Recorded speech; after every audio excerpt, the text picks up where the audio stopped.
നമുക്കൊരു ദൂരയാത്ര പോയാലോ? നമ്മുടെ കൂടെ ജെനി ഉണ്ട്, മമ്മി ഉണ്ട്, റോസി ആൻറ്റി ഉണ്ട്, പിന്നെ ബിന്ദു ആൻറ്റി, സന്തോഷ് അങ്കിൾ, റോസ്വിൻ, പിന്നെ ഞാനും ഉണ്ടേ. അപ്പം നമുക്കൊരു ദൂരയാത്ര പോയിട്ട് ഒന്ന് അടിച്ചു പൊളിച്ച് തിരിച്ചു വന്നാലോ? അപ്പം എവിടേക്കാന്നല്ലേ? The seventh heaven. ഇപ്പം മനസ്സിലായില്ല എവിടേക്കാന്ന്? വാൽപ്പാറ. നമ്മൾ ഒരു വട്ടെങ്കിലും വാൽപ്പാറ വിസിറ്റ് ചെയ്തിരിക്കുന്നതാണ് എൻ്റെ ഒരു നിഗമനം. ബിക്കോസ് അത്ര അടിപൊളി സ്ഥലമാണ്, പൊല്യൂഷൻ ഫ്രീ, പിന്നെ ചുറ്റിലും കാടുകളും. ഇത്രയൊരു നമ്മളെ മനസ്സിങ്ങനെ കുളിർക്കണ വേറൊരു സ്ഥലവും ഇവിടെ ഉണ്ടെന്ന് എനിക്ക് തോന്നുന്നില്ല.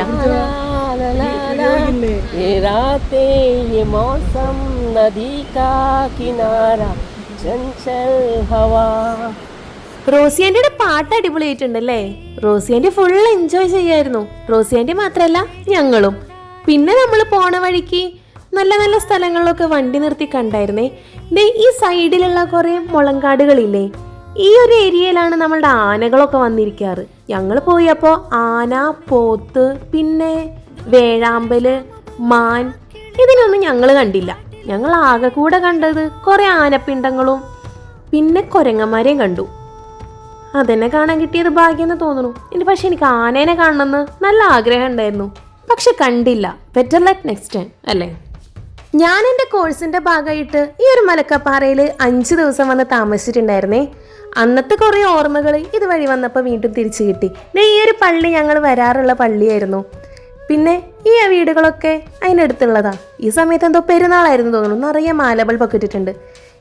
ഈ മലക്കപ്പാറ മെയിനായിട്ട് ടീ എസ്റ്റേറ്റ്സ് ആണല്ലോ. ഇവരുടെ ഊരുകളും ഞങ്ങൾ കാണാൻ വന്നിട്ടുണ്ടായിരുന്നേ. ഓക്കെ, പിന്നെ ഞങ്ങളിത് തമിഴ്നാട് ബോർഡർ കടന്നു. പിന്നെ അവിടുന്ന് ഷോളയാർ ഡാമിലേക്ക് പോയി. അവിടെ പോയി ഞങ്ങൾ കുറച്ച് ഫോട്ടോസ് എടുത്തു, പിന്നെ ഒരു സർബത്തൊക്കെ കുടിച്ചു. പിന്നെ നേരെ വീണ്ടും ഒന്ന് നടന്ന് ചുറ്റിക്കറങ്ങി വന്ന് വീണ്ടും തിരിച്ചു പോയി. നല്ല വെയിലായിരുന്നു. അത് കഴിഞ്ഞ് മമ്മിക്കും റോസി ആൻറ്റിക്കും ഒക്കെ തേയില പറിക്കണമെന്ന് ഭയങ്കര ആഗ്രഹം. അങ്ങനെ നമ്മൾ അവരോട് പെർമിഷൻസ് ഒക്കെ എടുത്തിട്ട് തേയിലൊക്കെ ഒന്ന് ജസ്റ്റ് പറിച്ചു. പിന്നെ ഉച്ചയായപ്പോഴത്തേക്ക് നമ്മൾ അസലായിട്ട് നല്ല അടിപൊളി ഫുഡ് കഴിച്ചു. ചോറും ബിരിയാണിയും ചിക്കൻ, ബീഫ് എല്ലാം ഉണ്ടായിരുന്നു. അത് കഴിഞ്ഞ് നമ്മളിതേ നേരെ ഹെയർ പിൻസ് ഇറങ്ങാൻ തുടങ്ങി. ആകെക്കൂടെ ടോട്ടൽ 40 ഹെയർ പിൻസ് ഉണ്ട്. എല്ലാ ഹെയർ പിൻസും ഇറങ്ങി അവസാനം മമ്മിയും റോസി ആൻറ്റിയും ജെനിയും ഒക്കെ നല്ല ഉറക്കായി. അങ്ങനെ പിന്നെ ഹെയർ പിൻസ് ഒക്കെ ഇറങ്ങി നമ്മളിതേ നേരെ പൊള്ളാച്ചി റോഡിൽ കയറി. പിന്നെ 4 മണി ആയപ്പോഴത്തേക്കും ചായ കുടിക്കാനെത്തി. ചായ കുടിച്ചപ്പം നല്ല ആശ്വാസം ഉണ്ടായിരുന്നു. പിന്നെ നമ്മൾ കുതിരാൻ വഴി നേരെ വീട്ടിലേക്ക് വന്നു. അപ്പം ഇത്രയുള്ള വീഡിയോ. ബൈ.